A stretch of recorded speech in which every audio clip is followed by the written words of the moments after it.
Manuel Valls, pour Manuel Valls, est en quête et en construction d'une crédibilité politique. Et que ça peut être au détriment de tout intérêt, sinon les nôtres.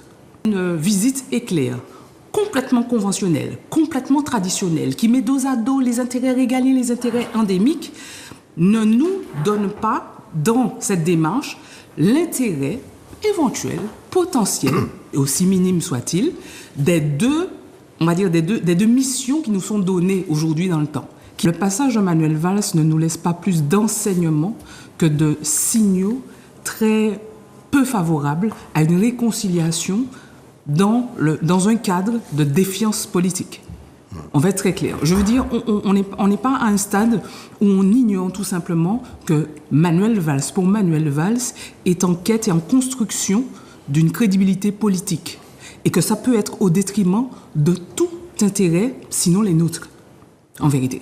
Donc, est-ce qu'il faut tirer des enseignements ? Je veux dire, devant une habitude, je ne crois pas. Est-ce qu'il faut noter effectivement la particularité qu'il a d'installer cette habitude-là ? Je crois qu'il faut s'y intéresser. Maintenant, les domaines comme le transport, comme la justice, qui est une compétence régalienne, comme le transport qui est chez nous, ne présentent pas plus d'intérêt pour le passage du ministre de l'Outre-mer, qu'est Manuel Valls.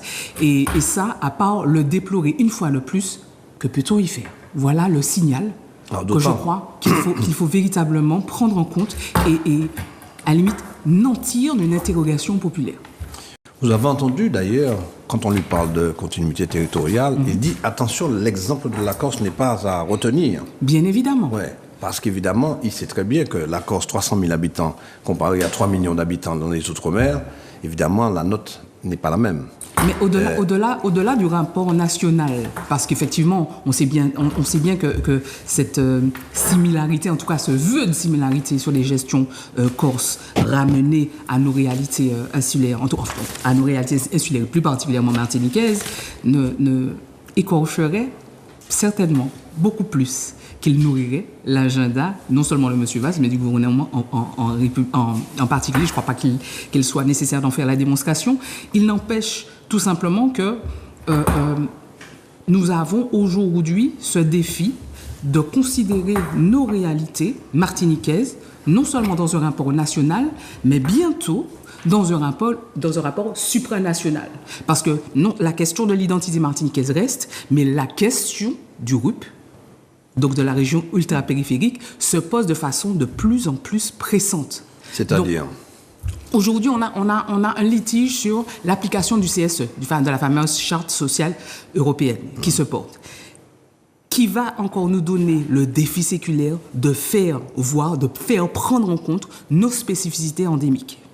Manuel Valls, là-dedans, n'a pas donné de signal d'intérêt à ça. Alors que c'est un enjeu, c'est un défi qui est proche, qui est très très proche, par rapport justement à l'agenda européen auquel nous sommes soumis, que nous le voulions ou non. Des actions comme celle menée par l'ONG Quimbered nous alertent suffisamment pour ça aujourd'hui. Nous avons des interventions aussi à l'Assemblée nationale de M. Califère et Élie Califère. Voilà. J'attendais un correctif éventuel si jamais je me trompais.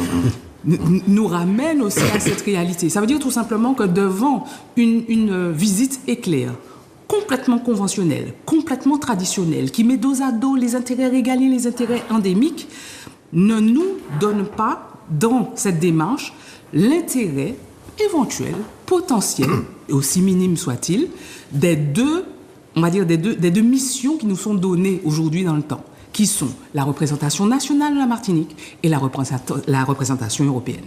Et ça, c'est à déplorer aussi. Parfait. Alors, éventuel, potentiel, et aussi minime soit-il, des deux missions qui nous sont données aujourd'hui dans le temps, qui sont la représentation nationale de la Martinique et la représentation européenne.